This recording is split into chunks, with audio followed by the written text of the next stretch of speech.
میں بازار سے سبزی لینے جاتی تو سبزی والا مجھ سے صرف 100 روپے لیتا تھا، حالانکہ سبزی کم سے کم 1500 روپے کی ہوتی تھی۔ ایک دن میں نے پوچھا کہ تم اتنی ساری سبزی کے صرف 100 روپے ہی کیوں لیتے ہو؟ وہ گھبرا کر بولا، میڈم ایک وعدہ کرو کہ آپ سبزی مجھ سے ہی لوگی اور کل مغرب کے بعد گھر آ جانا، پھر بتاؤں گا۔ اگلے دن وہ مجھے گھر کے اسٹور روم میں لے گیا۔ جیسے ہی اندر داخل ہوئی، وہاں پر مجھے میرا بیٹا بیمار تھا اور میرے پاس اس کی دوائی کے پیسے تک نہ تھے۔ میں نے بڑی مشکل سے 1000 روپے ادھار پکڑا اور گھر آ گئی۔ پہلے سوچا کہ بچے کو ڈاکٹر کے پاس لے جاؤں، لیکن پھر خیال آیا کہ پیٹ دوا خالی اثر نہیں کرتی تو صرف دوا کا کوئی فائدہ نہیں ہوگا۔ وہ 1000 روپیہ ہی میرے لیے امید تھی، جس سے میں نے اپنے بچوں کو کھانا بھی کھلانا تھا اور ان کی دوائی کا انتظام بھی کرنا تھا۔ پہلے بچوں کے کھانے کا سوچ کر میں بازار گئی، سبزی والے سے سبزی خریدی۔ وہی 1000 روپے ڈرتے ڈرتے اس کو پکڑائے کہ نہ جانے کتنی مہنگی سبزی ہوگی، لیکن اس ریڑھی والے نے مجھے 900 روپے واپس کر دیے۔ جب گھر آ کر پیسے گنے تو مجھے لگا کہ شاید اس سے غلطی ہو گئی ہے، کیونکہ اس کے پاس بہت رش تھا۔ دل نے کہا کہ وہ غریب آدمی ہے، واپس جا کر اسے پیسے دے دو، لیکن دماغ نے کہا کہ شاید یہ اللہ کی طرف سے مدد ہے، پہلے جا کر بچے کی دوائی لے آتی ہوں۔ میں خوشی خوشی اپنے بچے کو ڈاکٹر کے پاس لے کر گئی اور دوائی لے کر آئی۔ بچوں کو کھانا کھلا کر سلانے کے بعد اس سبزی والے کے متعلق سوچنے لگی کہ نہ جانے بعد میں اسے اپنی غلطی کا احساس ہوا ہوگا تو کتنا پچھتایا ہوگا۔ میرے پاس کچھ پیسے بچ گئے تھے۔ میں نے دل میں مکمل ارادہ کیا کہ صبح ہی جا کر اس کو بقیہ پیسے دے دوں گی، اور اگر کم پڑے تو اس سے بتا دوں گی کہ میں بعد میں تمہیں دے سکتی ہوں۔ یقیناً وہ مان جائے گا، لیکن مجھے کیا معلوم تھا کہ اس ریڑھی والے کی غلطی نہیں تھی، بلکہ شاید میری غلطی تھی۔ میرا تعلق ایک انتہائی غریب گھرانے سے تھا۔ میرا باپ شرابی تھا اور جواری تھا، ماں لوگوں کے گھروں میں کام کرتی تھی، اور ایک دفعہ میرا باپ میری بڑی بہن کو جوئے میں ہار گیا اور اس طرح ہم دونوں بہنوں میں سے ایک جدا ہو گئی۔ میں نے بڑی کوشش کی کہ میں باپ کے شر سے بچ سکوں، لیکن ہونے کو کون ٹال سکتا ہے، اور آخرکار جب میں 16 سال کی ہوئی تو مجھے بھی باپ جوئے میں ہار گیا، اور یوں میں بظاہر نکاح کر کے اپنے باپ جیسے ہی ایک شخص کے گھر میں آ گئی۔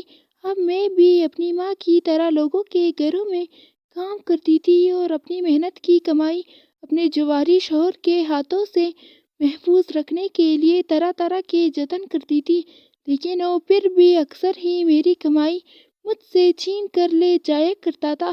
میرے 3 بچے تھے اور مجھے خوشی اس بات کی تھی کہ میرے تینوں بیٹے تھے۔ میری کوئی بیٹی نہ تھی جس کو اس کا باپ میری طرح بیچ دے گا۔ وقت گزرتا رہا اور میری زندگی یوں ہی چلتی رہی۔ کئی ہفتوں بعد میرے شوہر کو گھر کی یاد آتی تو گھر آ جاتا اور جو بھی قیمتی سامان نظر آتا اٹھا کر بیچ دیتا اور اپنا نشہ پورا کر لیتا، اور اگر کچھ بھی نہ ملتا تو میری پٹائی لگانے لگتا، اور اگر میرے بچے بھی مجھے بچانے کی کوشش کرتے تو میرے بچوں کو بھی مارنے لگتا۔ بس اس بات کا شکر تھا کہ جھونپڑی میری اپنی تھی اور جھونپڑی وہ بیچ نہیں سکتا تھا، اس لیے میں یہاں محفوظ تھی۔ میرے ارد گرد بھی جھونپڑیوں میں جو عورتیں تھیں وہ بھی میرے جیسے ہی تھیں، جو خود محنت کرتی اور اپنے بچوں کو پالتی تھی۔ اب چھوٹے بیٹے کی بیماری کی وجہ سے میں نے ایک حقدار کا حق مار لیا تھا، اور یہ چیز مجھے چین نہیں لینے دے رہی تھی۔ ایک ہفتے بعد جب بیٹے کی طبیعت کچھ بہتر ہوئی اور مجھے تنخواہ مل گئی تو میں نے سوچا کہ مجھے اس سبزی والے کا ادھار چکتا کر دینا چاہیے، اور مجھے کچھ سبزی بھی چاہیے تھی، اس لیے میں دوبارہ بازار گئی۔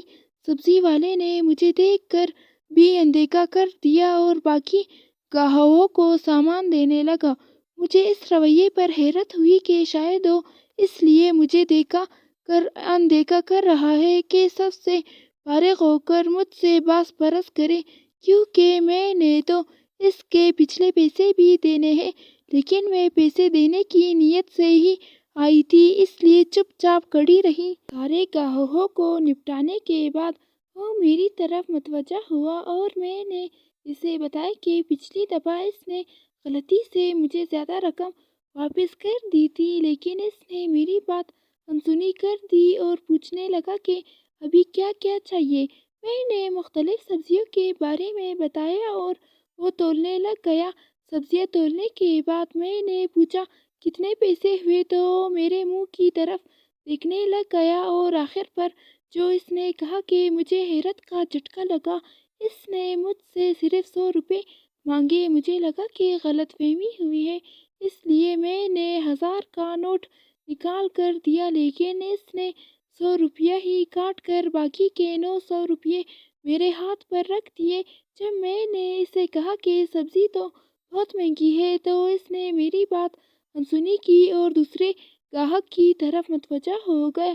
میں حیران ہوتی ہوئی گھر واپس آ گئی اور پھر یہ معمول چل نکلا۔ میں جب بھی اس سبزی والے کی دکان پر جاتی، چاہے میں جتنی بھی سبزی لے لیتی، وہ مجھ سے 100 روپیہ ہی لیتا تھا۔ کبھی کبھار تو سبزی 1500 2000 تک کی بھی ہوتی تھی، لیکن وہ مجھ سے 100 روپے سے زیادہ نہیں لیتا تھا اور ہمیشہ انتظار کرتا تھا کہ سارے گاہک ہٹ جائیں یا پہلے وہ مجھے دے دے اور مجھے فارغ کرنے کے بعد باقی گاہکوں کی طرف متوجہ ہوتا کہ کسی کو معلوم نہ ہو کہ وہ مجھے 100 روپے میں ساری سبزی دے رہا ہے۔ شروع میں تو مجھے یہ بات بہت عجیب لگتی، لیکن جب سبزی کے پیسوں کی بچت سے میرے گھر میں بہت سی ضرورت پوری ہونا شروع ہو گئی تو میں نے بھی ہمیشہ سبزی لینے کے لیے اسی کی دکان کا رخ کرنا شروع کر دیا۔ اس سلسلے کو کم سے کم 3 ماہ ہو چکے تھے۔ میں روزانہ سبزی لینے جاؤں یا ہفتے میں ایک دفعہ جاؤں، میں جب بھی جاتی وہ مجھ سے 100 روپے لیتا تھا اور اچھے والی سبزی تول کر دیتا تھا۔ میں نے اپنے ارد گرد موجود کسی کو بھی اس بارے میں نہیں بتایا تھا، کیونکہ وہ کسی کو بھی یہ سبزی کم پیسوں میں نہیں دیتا تھا اور میں کوشش کرتی تھی کہ بار بار اس کے پاس نہ جاؤں، لیکن اس کے پیسوں سے میں نے اپنی بہت سی ضروریات پوری کرنا شروع کر دی تھی اور میں نے ایک بیٹے کو اسکول میں بھی داخل کروا دیا تھا، اس لیے مجھے اس سے ہی سبزی لینا پڑتی، کیونکہ کسی اور دکان سے لینے میں مجھے ساری رقم ادا کرنی پڑتی جو کہ میں ادا نہیں کر سکتی تھی۔ میں ہمیشہ یہ سوچ کر جاتی تھی کہ اس سے ضرور پوچھوں گی کہ 100 روپے کا کیا معاملہ ہے اور وہ مجھے ہی سبزی صرف اتنے کم پیسوں میں کیوں دیتا ہے، لیکن اس کے لیے یہ ضروری تھا کہ اس کی دکان پر کوئی گاہک نہ ہو۔ لیکن جب بھی جاتی اس کی دکان پر گاہک ہوتے، کبھی میرے سبزی خریدنے کے دوران آ جاتے تو کبھی پہلے سے موجود ہوتے تھے۔ مجھے اس سے بات کرنے کا موقع نہیں ملتا تھا۔ اس سارے معاملے میں اس کا کوئی غلط مقصد ہوتا تو میں عورت تھی، مجھے اندازہ ہو جاتا، لیکن اس کا کوئی ایسا مقصد نہیں تھا، کیونکہ وہ نظر اٹھا کر مجھے دیکھتا تک نہیں تھا۔ نہ صرف مجھے بلکہ وہ کسی بھی عورت کو نظر بھر کر نہیں دیکھتا تھا، اور یہ بات اس کی شرافت کی دلیل تھی۔ سوال یہ تھا کہ اگر وہ میری غربت کی وجہ سے ترس کھا کر میری مدد کرنا چاہتا ہے تو ایسے تو بہت لوگ تھے جن کو مدد کی ضرورت تھی۔ کئی لوگ تو ایسے بھی موجود تھے جو 2-2 3 دن تک بھوکے رہتے تھے، تو ان لوگوں کی مدد کیوں نہیں کرتا، صرف میری ہی مدد کیوں کرتا ہے؟ یہ بات مجھے سوچنے پر مجبور کرتی تھی اور میرے ہر سوال کا صرف اس سبزی والے کے پاس جواب تھا، لیکن مجھے اس سے بات کرنے کا موقع نہیں مل رہا تھا۔ ایک دن جس گھر میں کام کرتی تھی، وہاں پر کوئی بڑے پیمانے پر دعوت ہو رہی تھی۔ مالکن نے مجھے کہا کہ میں بازار سے سبزی لے آؤں اور باورچن کی مدد کروں۔ میرے قدم خود بخود اس کی دکان کی طرف بڑھنے لگے اور میں نے سوچ لیا کہ آج تو اچھی خاصی سبزی چاہیے، تو کم سے کم بھی 5000 میں بنے گی۔ آج سبزی والا کیا کرے گا؟ میں نے ساری سبزی جب تلوائی، ایک دفعہ مجھے اس کے چہرے پر حیرت نظر آئی، لیکن اس نے پھر خاموشی سے سبزی تولنا شروع کر دی اور جب پیسوں کی باری آئی تو میں نے اس کے ہاتھ میں 5,000 کا نوٹ رکھا جو مجھے مالکن نے دیا تھا، لیکن ہمیشہ کی طرح جب اس نے ان 5,000 میں سے بھی 100 روپیہ کاٹ کر باقی رقم مجھے واپس کرنا چاہی تو میں نے اس سے کہا میں سبزی اپنی مالکن کے لیے لے کر جا رہی ہوں۔ اس کے حیران چہرے پر مسکراہٹ آ گئی اور اس نے ساری سبزی کے پیسے کاٹ کر 50 روپے واپس کر دیے تو مجھے یقین ہو گیا کہ وہ صرف مجھے ہی سبزی کم پیسوں میں دیتا ہے۔ دکان پر اس وقت بھی کچھ گاہک موجود تھے، اس لیے میں تسلی سے اس سے سوال نہ کر سکی۔ وہ دن تو سارا دعوت میں گزر گیا اور اس سے اگلے 2 دن تک مجھے ٹائم نہ مل سکا کہ میں اس سبزی والے کی دکان تک جاؤں۔ کچھ دنوں کے بعد جب میں اس کی دکان پر گئی تو اس کے ساتھ ایک اور لڑکا بھی موجود تھا اور وہاں پر کام کر رہا تھا۔ ہمیشہ کی طرح اس نے مجھے 100 روپے میں سبزی دی تھی، لیکن اس لڑکے کی وجہ سے میں کوئی سوال نہ کر سکی۔ کچھ دنوں بعد جب دوبارہ دکان پر گئی تو صرف وہی لڑکا تھا اور وہ خود نہیں تھا۔ مجھے ایک دفعہ تو حیرت کا جھٹکا لگا کیونکہ اتنے مہینوں سے اتنے کم پیسوں میں سبزی لینے کی عادی ہو چکی تھی۔ میری حیرت کی انتہا نہ رہی جب اس لڑکے نے بھی مجھے ساری سبزیاں 100 روپے میں دے دی۔ میں نے جب اس لڑکے سے سوال کیا کہ اس نے مجھ سے 100 روپیہ ہی کیوں لیا ہے کیونکہ اس دن دکان پر کوئی بھی اور گاہک نہیں تھا، تو اس سے یہ بات سمجھ نہیں آ رہی تھی کہ اس کی دکان کے مالک نے اسے یہ بات کیوں کہی تھی، کیونکہ وہ تو صرف مالک کا حکم مان رہا ہے اور دکان کے مالک نے اس سے کہا تھا کہ میں جب بھی آؤں کسی قسم کی کوئی بھی چیز لوں مجھ سے وہ 100 روپے ہی لے گا۔ آج جو میں نے سبزی لی ہے اس کی قیمت 800 روپے بنتی ہے۔ میں نے اس سے پوچھا اس کا مالک کب آئے گا، لیکن اس نے کوئی جواب نہ دیا۔ اب تو میرا تجسس عروج پر پہنچ چکا تھا اور مجھے سوالوں کے جواب بھی چاہیے تھے۔ اب تو مجھے یہ بات ناممکن سی لگنے لگی تھی کیونکہ اب اکثر ہی دکان پر وہ لڑکا ہوا کرتا تھا اور وہ سبزی والا خود نہیں ہوتا تھا۔ سبزی تو مجھے ویسے ہی مل رہی تھی اور اچھی مل رہی تھی، لیکن میرے سوالات کے جوابات نہیں مل رہے تھے۔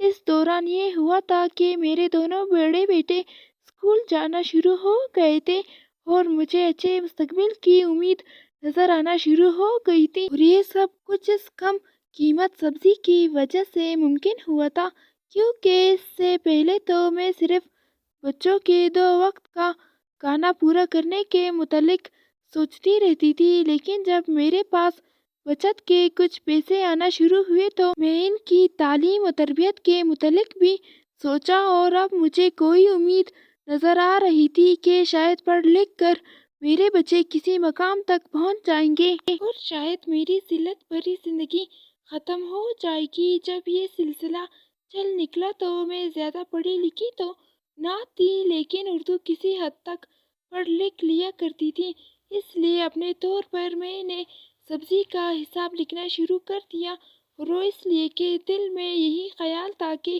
کبھی کبھار زندگی میں میرے پاس اتنی رقم ہوئی تو سبزی والے کا سارا ادھار ایک دفعہ چکتا کر دوں گی۔